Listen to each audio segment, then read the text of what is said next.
Hi, welcome back to our channel and back to the tutorial for deep learning. Today we are going to see one of the concepts, that is recurrent residual convolutional neural network based on U-Net, or we can say the other name called, that is R2U-Net. So in the previous session I already explained about the U-Net, what is U-Net and why we need U-Net and so on. Today we are going to see quick glance and some explanations about the R2U-Net architecture.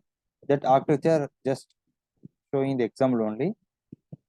So here what unit? What is R2U-Net? R2U-Net is one of the image augmentation based network, and also is one of the variant of U-Net. So we can follow whatever the things in the unit common same it be followed, and additionally we are adding the recurrent and residual connection also.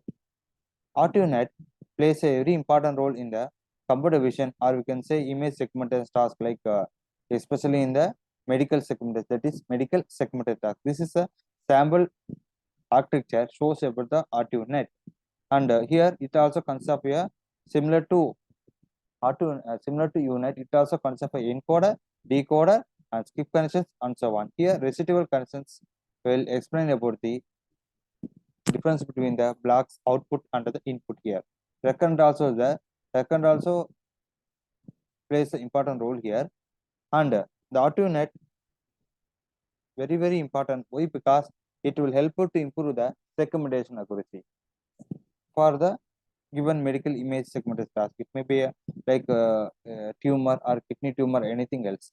And this the major advantage of R2U-Net is called skip connections, similar to the U-Net, because it's also one of the variant of R2U-Net.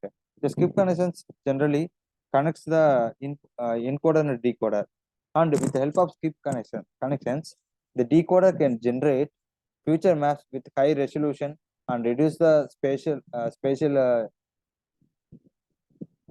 information, and produce the output with high segmentation accuracy. So how we can how R2U-Net provide the segmentation accuracy high level means with the help of skip connection only.